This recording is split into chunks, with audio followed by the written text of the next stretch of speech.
Welcome to Grace Fellowship Baptist Church Wednesday evening Bible study for June 2nd, 2021.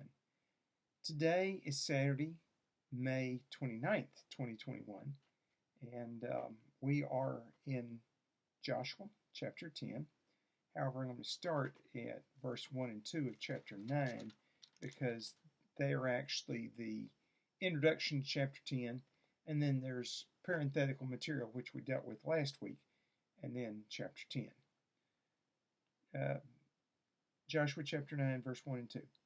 Now when all the kings west of the Jordan heard about these things, those in the hill country, in the western foothills, and along the entire coast of the Great Sea, as far as Lebanon, the kings of the Hittites, Amorites, Canaanites, Perizzites, Hivites, and Jebusites, they came together to make war against Joshua and Israel.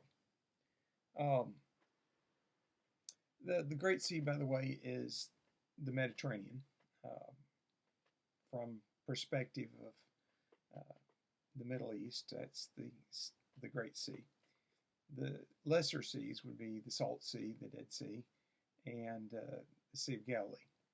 And that's essentially, other than flowing water, rivers and creeks and washes and wadis and things like that, all the water in the Middle East that the Israelites cared about. So all these kings that were there in the Promised Land, normally squabbling little city-states, few thousand people to a few tens of thousands of people in a city, standing armies, probably a few hundred to a few thousand at most, and continual little raids against each other, and animosity, even in weak alliances and stuff like that. It was just a squabbling bunch of communities, and they didn't join together. And if they had, it would have been an empire. Very productive, fertile land, a whole lot of agricultural produce, and they didn't build large standing armies. They didn't get organized. They didn't, and here they finally face a threat big enough they got together, and they were going to organize and try to fight as a unit, or at least fight for a common cause. And that's the introduction to the Gibeonites deceiving the Israelites. And it's also the introduction to chapter 10. Chapter 10, verse 1. Now Adoni-Zedek, king of Jerusalem, heard that Joshua had taken Ai and totally destroyed it, doing to Ai and its king what he had done to Jericho and its king, and what the people of Gibeon had made a treaty of peace with Israel and were living near them. He and his people were very much alarmed at this, because Gibeon was an important city, like one of the royal cities. It was larger than Ai, and all its men were good fighters. So Adoni-Zedek, king of Jerusalem, appealed to Hoham, king of Hebron, Param, king of Jarmuth, Jephthah, king of Lachish, Debar, king of Eglon. Come up and help me attack Gibeon, he said, because it has made peace with Joshua and the Israelites. Then the 5 kings of the Amorites, the kings of Jerusalem, Hebron, Jarmuth, Lachish, and Eglon, joined forces. They moved up with all their troops and took up positions against Gibeon and attacked it. The Gibeonites then sent word to Joshua in the camp at Gilgal, "Do not abandon your servants. Come up to us quickly and save us. Help us, because all the Amorite kings from the hill country have joined forces against us." So Joshua marched up from Gilgal with his entire army, including all the best fighting men. The Lord said to Joshua, "Do not be afraid of them. I have given them into your hand. Not one of them will be able to withstand you." So, you know, um, here's another thing that God was doing with the Gibeonites. He was wanting to precipitate war. If all the kings all over the Promised Land got together, they might have actually stood a chance. Their standing army would have been smaller, but these were, in some senses, experienced fighting men. They had been at war. Uh, the Israelites really hadn't done a lot of warcraft yet. For 40 years in the desert, they didn't need to do warcraft. When they were escaped slaves 40 years before, they didn't have any fighting experience. They had fought one small skirmish against the Amalekites and won, but they had an overwhelming number of men, and even at that, they barely won. Um, they had conquered Jericho, yes, after the walls collapsed. Don't know how many really able-bodied men were left at that point, and everybody was probably shell-shocked if they were still able-bodied. Uh, that's not something you just pick up and walk away from very easily. Um, Ai, they tricked into an ambush trap and overwhelmed with numbers, and you know their fight gave up when they saw their city burning. Um, so at this point they don't have a lot of military experience. They're not good fighters, and if everybody had gotten united, um, like the beginning of chapter 9 said, they would have actually had a very tough fight at it. So God split them up. Uh, the kings in the hill country were related to each other, apparently, and semi allies at least. They were all Amorites, so they were uh, from the same people group, and therefore had more in common than a lot of the others. And so they decided they were going to go attack Gibeon because they were scared that Gibeon was going to, be the deciding factor that was going to trip the Israelites over. And so they attack it. Well, the Gibeonites do the intelligent thing and they ask Joshua for help because, and God, Joshua's, of course, going to go defend his servants, go defend his people that he just negotiated with. Um, and God was telling him also, go do it. Be courageous. And the thing was, attacking the 5 armies together, yeah, that was a bigger deal than taking one city at a time, but it was less than if all roughly 25 cities had gotten together as one united army, which the beginning of chapter 9 said was happening. There was negotiations going on to make that happen because they rushed into war prematurely and attacking the Gibeonites. These 5 kings then weren't with the bigger alliance and therefore easier to defeat. God was provoking that, I think, so that the Israelites could wipe them out and deal with the issue well.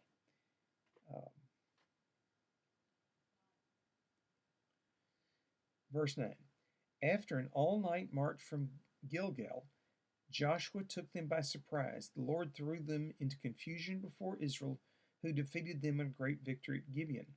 Israel pursued them along the road going up to Beth Horon and cut them down all the way to Ezekah and Makkedah. As they fled before Israel on the road down from Beth Horon to Ezekah, the Lord hurled large hailstones down on them from the sky, and more of them died from the hailstones than were killed by the swords of the Israelites. On the day the Lord gave the Amorites over to Israel, Joshua said to the Lord in the presence of Israel, O sun, stand still over Gibeon, O moon, over the valley of Ajalon. So the sun stood still and the moon stopped till the nation avenges itself on its enemies, as it is written in the book of Jazar. The sun stopped in the middle of the sky and delayed going down about a full day. There was never been a day like it before or since, a day when the Lord listened to a man. Surely the Lord is fighting for Israel. Then Joshua returned with all Israel to the camp at Gilgal. Now, several things here. Um, Joshua did an all-night march. That was a rare military tactic at the time. And when it did happen, generally they immediately set up camp and everybody slept and maybe left a guard so they weren't attacked. And then, it's a couple of days later when they got to war. He marched all night and immediately attacked. And he attacked an enemy that wasn't prepared for somebody to come in after an all-night march and start attacking. And apparently got there at dawn while they were just getting up, not organized yet, not getting ready. They were getting ready for breakfast, not getting ready for war. And just had a devastating effect. And the armies they were attacking panicked and started fleeing. And in that day and time, psychology of hand-to-hand fighting was actually more important than tactics. So attacking in such a manner was a great boost to Israel. It was a great panic to the armies that were attacking Gilgal. And they chased them down the road. And then God sent hailstones, huge hailstones that killed people. In fact, God killed more people than the Israelites did. This doesn't surprise me because the Israelites, as I pointed out, were not yet skill fighters. They were still learning warcraft. Joshua was beginning to learn battle tactics, but they weren't by any means a great army. They were just led by God, doing His will. And so God did more of the killing than they did. Now they did some. They started the fight and they continued along the road, and anybody that fell behind got killed. And a great victory was there. I'm not saying that it wasn't a victory. And they did their part. They were obedient to God, and consequently, when He helped them, they had a great victory. This also cleaned out some of the strongest armies that were in the countryside. They were hill-dwelling armies.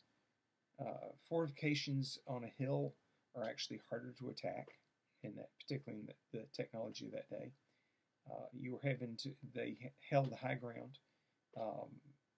They had the defensive fortifications, and they let themselves be drawn out into open land where they didn't have an advantage. And then Israel attacked them essentially from their rear because they weren't expecting it. And they didn't protect their backside because they were attacking Gibeah. And this caused them to break ranks and run and lose their cohesion and not fight as a unit. Israel could therefore pick them off one at a time. And then the hailstones started getting people. I'm sure that they were convinced God was fighting against them, and it was just time for all-out panic, which is not the way to fight a war. Definitely not a way to fight hand-to-hand. And they're just running pell-mell.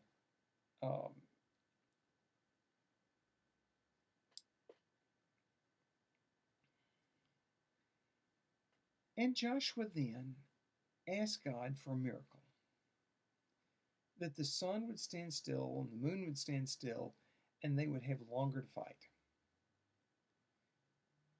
Um, these men had been marching all night without sleep.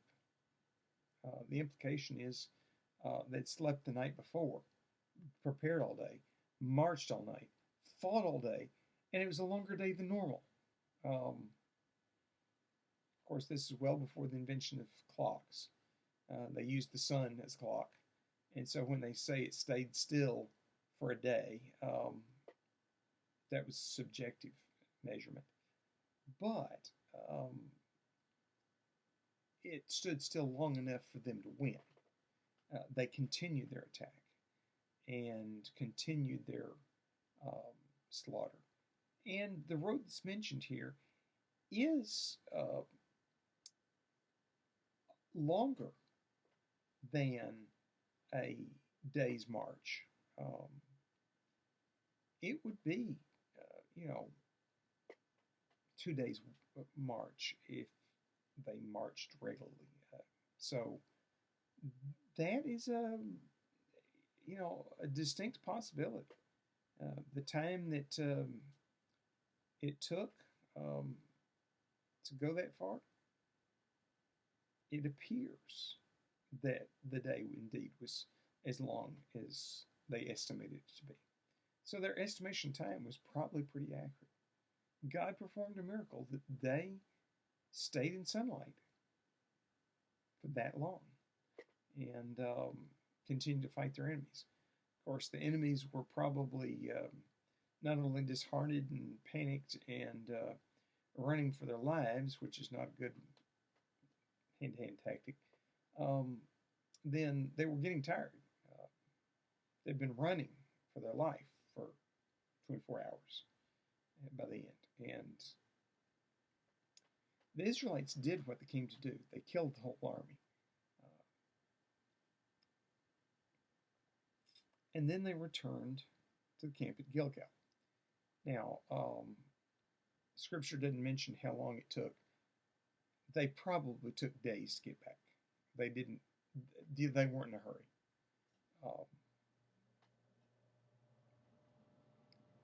It was time to get back to the women and families. But they had just won the big victory. They also just seen God do miracles to make sure they could do that victory. And they did it.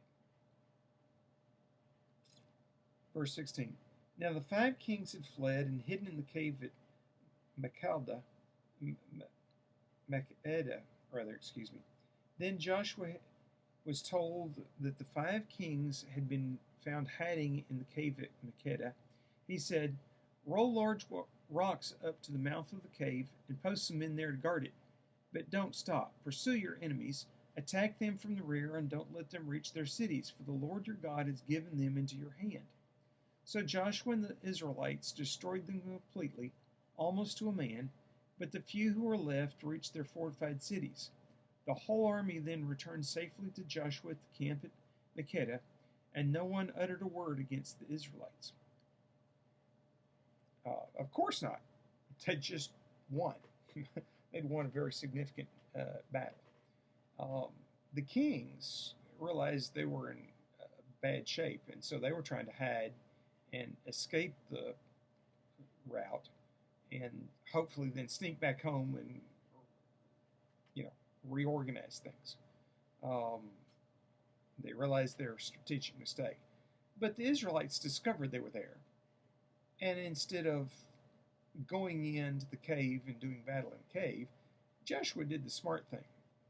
Seal the cave up with rocks and post a small guard to make sure nobody gets them out or they don't sneak out. And then after you finish mopping up the rest of the army, there were some that made it all the way home and got into the fortified cities. They weren't attacking fortified cities yet. That'll happen in a few chapters. But he just then when they camp there at the cave, then they're going to deal with these kings. Of course, the kings, if it was 24 hours of chasing everybody, Uh, Probably take 2 days to march back to hit this point. And so they're going to be sitting in the cave for 3 days, no food, no water. Um, they're going to be in a weakened state to begin with. And then you're going to have a big group to go in after them. So, let's go on to verse 22. Joshua said, "Open the mouth of the cave and bring those 5 kings out to me." So they brought out the 5 kings out of the cave, the kings of Jerusalem, Hebron, Jarmuth, Lachish, and Eglon. When they had brought out those kings to Joshua, he summoned all the men of Israel and said to the army commanders who had come with him, "Come here and put your feet on the necks of these kings." So they came forward and placed their feet on their necks. Joshua said to them, "Do not be afraid, do not be discouraged. Be strong and courageous. This is what the Lord will do to all the enemies you are going to fight." Then Joshua struck and killed the kings and hung them on 5 trees, and they were left hanging on the trees until evening. So, he brings the kings out. He's passing a sentence on them in one sense, but he's also encouraging the commanders of the army that it's not just Joshua. If he had done the standing on the necks, which was the symbolism, the Middle East was it was fairly common. It is the victorious king would stand on the neck of the enemy king before he was killed. Very often the king killing the king. It was symbolic. Hey, my kingdom's bigger than your kingdom. I'm stronger than you are. Therefore, my kingdom's stronger than your kingdom. Joshua's kind of turning that on its side. Hey, the guys that are under my command are stronger than your kings.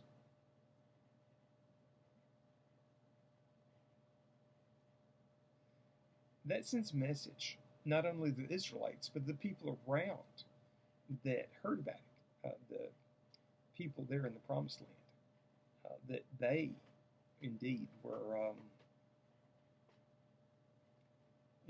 this was an army of kings, not just a really strong leader that could keep his men together. That he had equivalent of kings under him. That's the symbolism that Joshua's putting out here. Yes, he killed the 5 kings himself, but he claimed no kingship. He was just a leader under God. And notice he says the same thing he said at the beginning. Be strong and courageous. Do not be disheartened. It's the same message. You're going to see this message over and over and over again. It's the same message God keeps telling you over and over and over again. And Joshua was not disheartened. Joshua was definitely courageous. And, God was giving him victory. And hanging on the trees, that was a symbol of disrespect. That's why the cross is a symbol of disrespect. Jesus was hanging on a tree, hanging on a cross. The thing is, in that day and time, in that countryside, it was common for the bodies, particularly the heroes or the kings or the princes or the generals of that were killed in battle, to then be their bodies be stolen and hung on the city wall of the opposing city, the one that killed them, the one that had been attacking. It was a kind of a badge of honor. See, we killed your best, and they were left there. Sometime very long periods of time. We have records different times and different points in time, but of bodies being left up there till literally all the flesh had rotted off the bones, and it was just bones hanging on the Um, when we get to the book of Judges, we're going to find out there was times when bodies were hung on walls. In the books of Samuel and Kings, uh, very often the uh, Philistines, when they killed a hero, would hang them on a wall. Uh, they hung Saul and Jonathan's bodies on their city gates, um, disrespecting the people. Now, God had told Moses, when you do that, take the bodies down at sunset. Don't leave them up forever. Bury the bodies at sunset. Don't disrespect the people for long. Verse 27.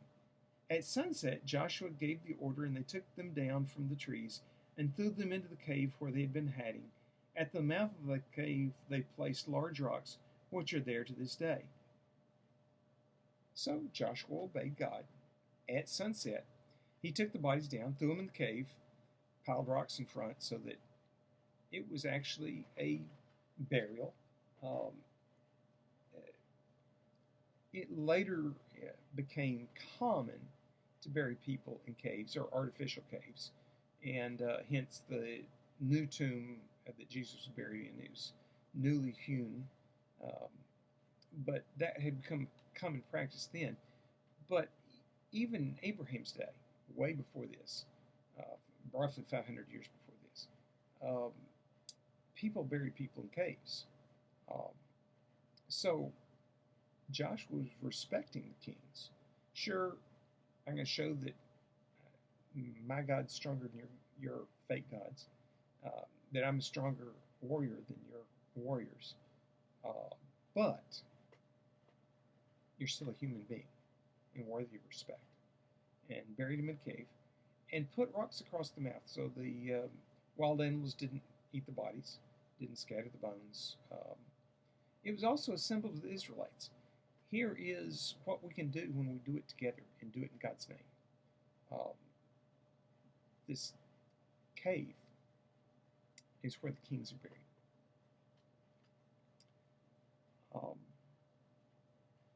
28. That day Joshua took Makkedah.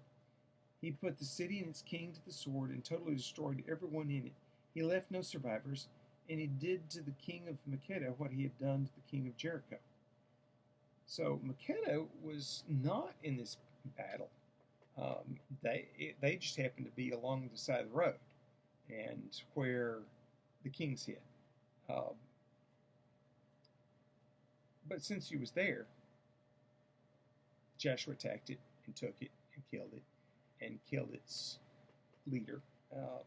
And the term that we translate as king, it actually literally means leader. It was a non-specific term. It's not like these were coronated kings with succession like we think of European kings. This is more like a mayor in one sense. In another sense, it was more like a warlord. The difference was not that great in that city, that day and time. Makkedah was at most a few thousand people, most likely about 1,000 people. It was not a big place.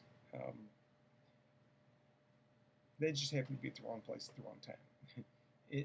Israel was camping there, and they just killed 5 armies and their 5 kings. And you're sitting there. You know, we're going to do what God tells us to do, kill everybody. So they did. Attacking it was not apparently hard. And so they did what they did to Jericho. Verse 29. Then Joshua and all Israel with him moved from Makkedah to Libnah and attacked it. The Lord also gave that city and its king into Israel's hand. The city and everyone in it Joshua put to the sword. He left no survivors there.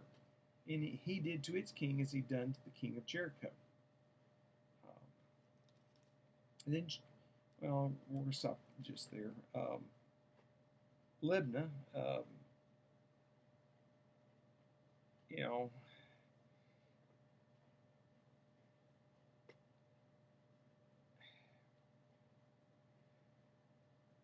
it was close by. It was on the path to where he needed to go. And it was a more significant city. It was not allied with these five kings. In fact, Joshua is not particularly concerned with who's allied with who. Uh, it's more where am I now, and where's the shortest path to where I need to go, and oh, you're along that path, so we'll just take you out along the way. We're just going to go across the countryside where we need to go, and if you're in the way, we're going to attack and kill you. It's his strategy.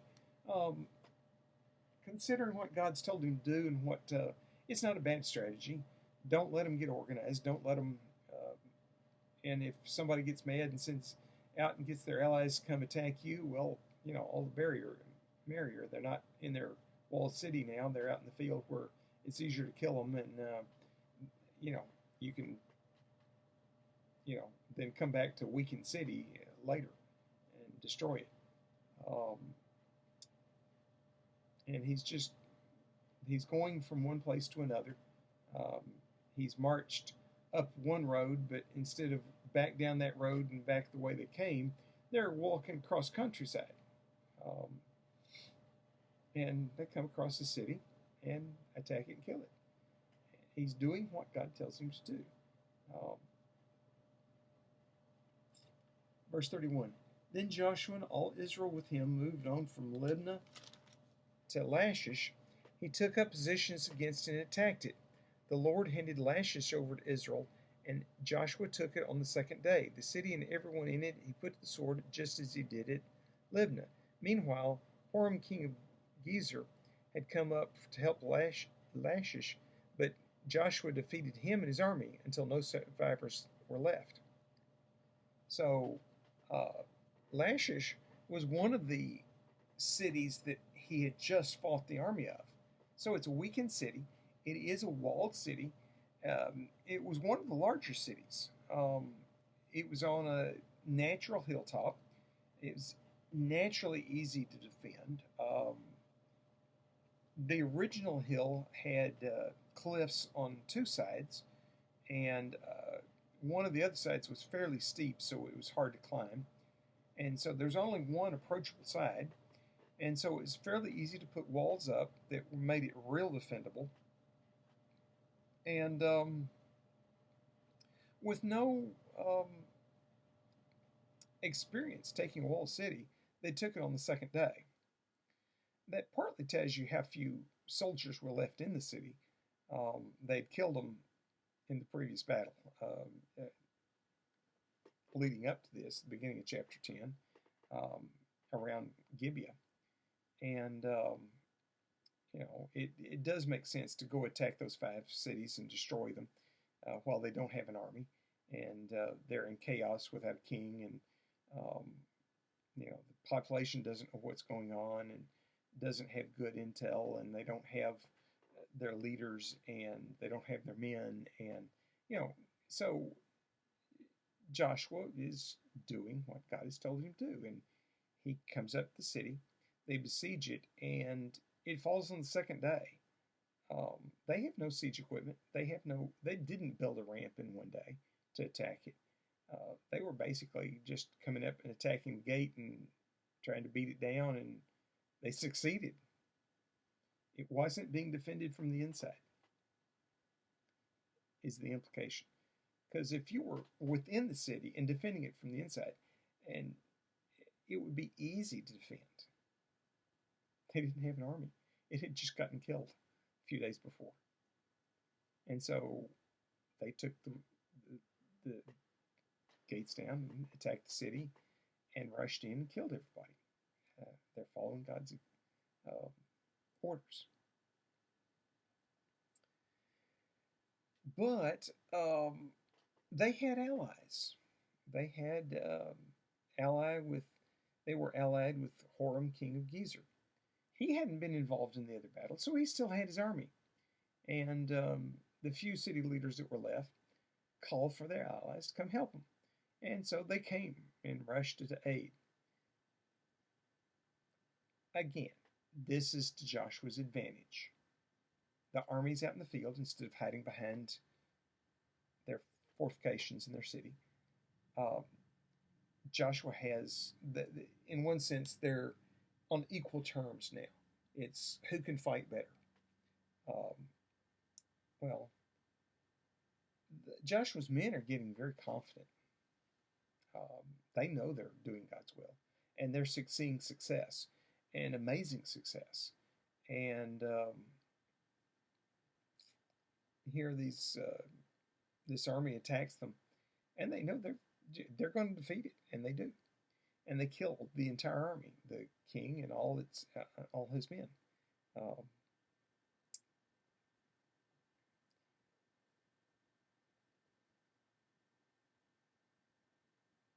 Verse 34. Then Joshua and all Israel with him moved from Lachish to Eglon. They took up positions against it and attacked it. They captured that same day and put it to the sword and totally destroyed everyone in it, just as they'd done to Lachish. This is one of the 5 cities they just defeated the army of, and they attacked it. Well, they now have a little more experience attacking a walled city, and they take it the same day. That is somewhat unheard of in that day and time. It normally took weeks or months to attack a walled city, but they just attacked a larger walled city and took it the second day. So they had a little more experience. It served them well. This is another city without a leader, without an army, and they didn't have somebody attacking the rear side at the same time, and so they took it and conquered it and did to it what God had told them to do. They killed everybody. Verse 36. Then Joshua and all Israel with him went up from Eglon to Hebron and attacked it. They took the city and put it to the sword, together with its king, its villages, and everyone in it. They left no survivors, just as at Eglon they totally destroyed it and everyone in it. Hebron was one of the 5 cities that they fought the army of. It's been a while, a few days. They've had long enough to select a new king, to get a leader. Whether they had, a prince, a son of the last leader to step up, or they had other leading men in the city that had some experience or something. Whether you had a prime minister that said, well, okay, I'll be king. If he's dead, I'm going to be king. They had somebody to lead them. And so a little more organization. They've had some more time. He's had time to call new troops in, recruit new troops. But he may have had a few more survivors get into the gates. But he didn't have the full army anymore. And the people he did have were inexperienced and not disciplined and not coordinated together. And they weren't a cohesive fighting group. So Joshua still had the advantage. They'd also had experience taking down walled cities before. And this time, they also killed the people in the surrounding countryside and all the villages around it. Very often, walled cities had small villages less than a day's walk away. They weren't technically part of the city, but they were part of the people group of the city. Kind of like bedroom communities. People didn't commute in that day and time. When you had to walk everywhere, you don't commute. You live near where you work. But you could easily go into the city and engage in trade and go into market in the city and then come back out. And that increased the stature of the city and increased the effectiveness of the city because it had more people supporting it than lived in it. And that's always makes the economics of the situation easier. Well, Joshua attacked those guarded villages first and destroyed them, or along the way. He may have attacked one side and then attacked the other side after he just defeated the city itself. But he's destroying the economic base and the people there, as well as the city. And then he destroyed the city also. And they left no survivors. Verse 38, Then Joshua and all Israel with him turned around and attacked Debar. They took the city, its king, and its villages, and put them to the sword. Everyone in it they totally destroyed. They left no survivors. They did to Debar and its king what they had done to Libnah and its king, and to Hebron.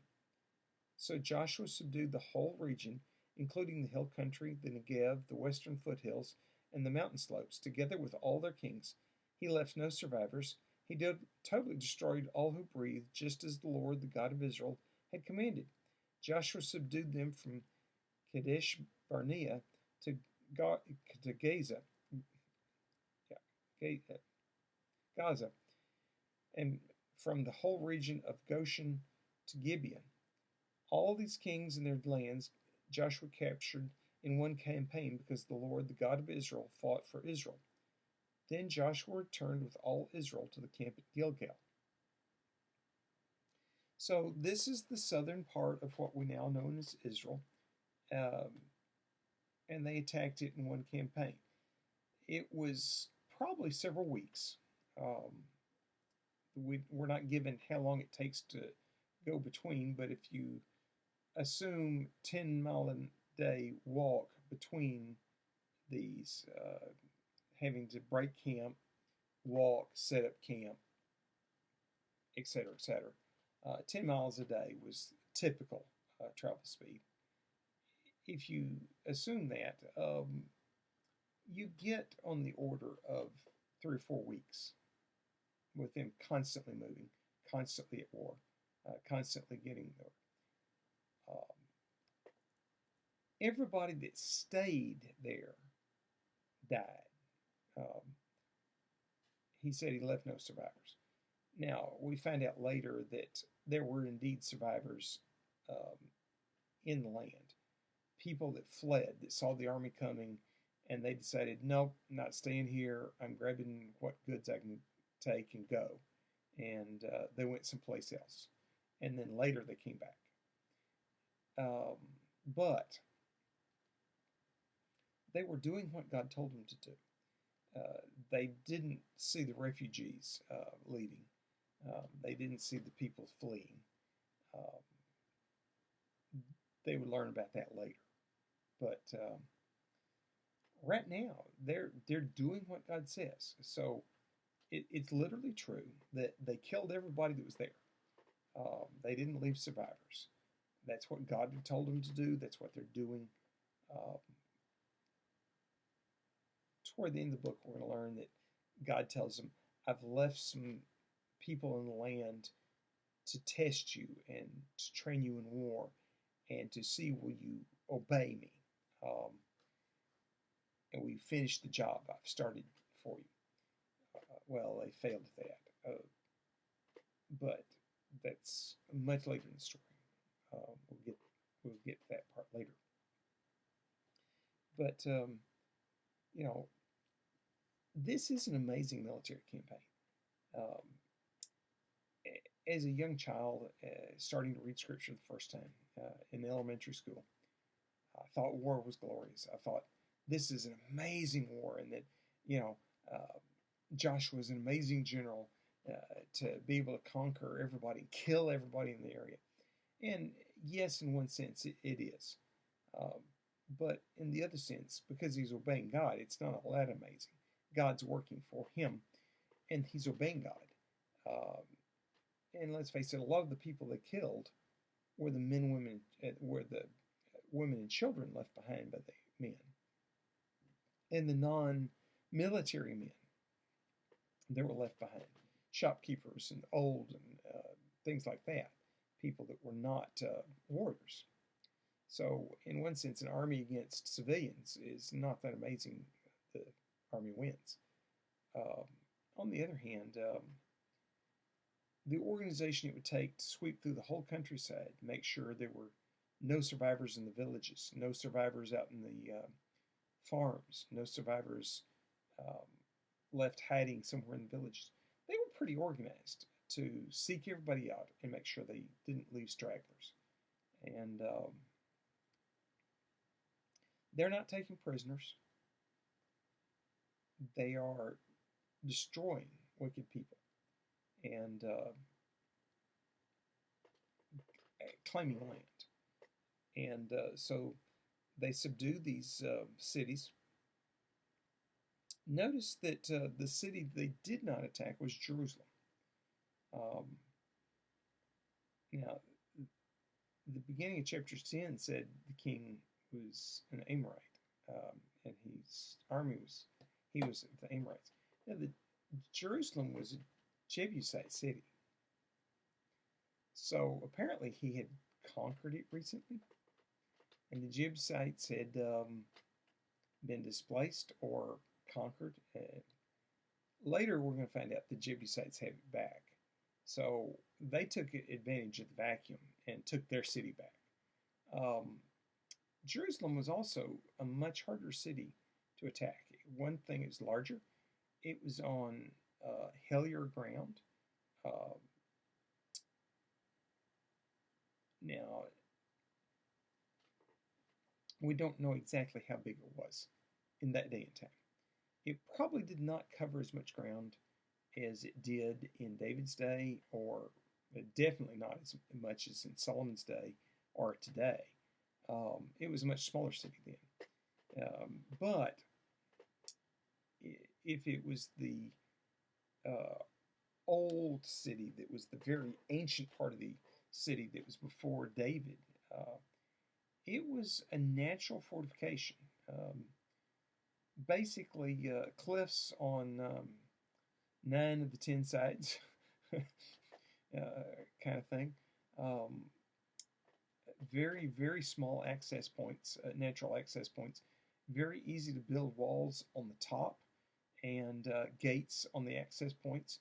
And the access points, to get there, you had to pass along underneath the wall.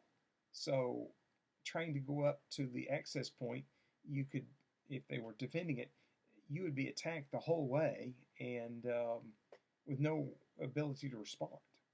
Um, Naturally well designed. And Joshua didn't even try to take it. He left it for later.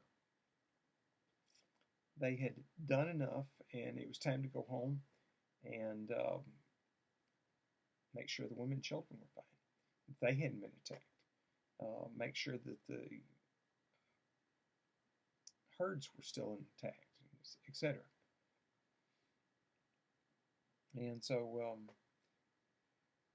he does this campaign. He swings through the countryside, and he attacks and takes the southern hills of what's now Israel. And he basically attacks from frontier to frontier. The people of the time thought there was some areas that were just not worth living in. They didn't support good enough agriculture. They were essentially no man's land. And he didn't worry about if anybody escaped out to there to come back later. But this first campaign was an amazing campaign. Amazing set of slaughter. Some amazing victories. God did some miracles to get there. And they knew that God was fighting for them. And that gave them great courage. And they did their job that God told them to do. And then they come back to camp. And we'll pick up with chapter 11 next week. It's the next campaign. Things are beginning to get a little more organized in Canaan, but they're also beginning to panic because they've seen what Joshua does, and he's not kidding around. and that He's absolutely wiping everything out, leaving no survivors. And this causes them to rush things, which is going to Joshua's advantage. Gracious Lord, have us to believe you like Joshua and his men believed you, to do what you say to do, that we would have the courage to do it. You're not having us to fight war. You're not having us to kill people. You're having us to tell people about your redemptive love and to try to convince them to accept you as Lord and Savior. Help us to be bold in sharing you, to be faithful to do so. Have us to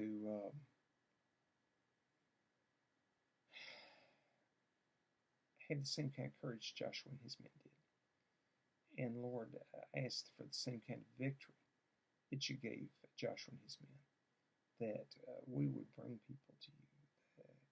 You're the one that saves. You're the one that convicts. The Holy Spirit precedes us. But Lord, we're also to tell and go, because it's through your hand on us that you make an advance in your kingdom. It doesn't just happen because you choose it. It doesn't happen because we choose it. It happens because we obey you when you choose it. Lord, help us to realize that. Have us to be bold. Have us to be faithful. Have us to be strategic in it, like Joshua was, attacking what was nearby and then swinging around and attacking the defenseless cities and taking them down one at a time. Have us to have the same kind of logic in it. Lord, I ask that you bless Becky as she prepares for VBS, because that is one of the things that we do to attack the darkness with light, to teach children about you.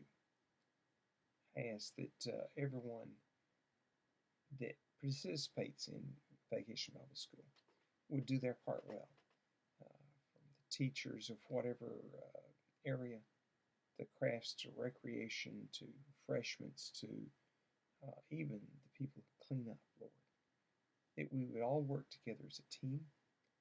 We would do it well. We would be obedient to you.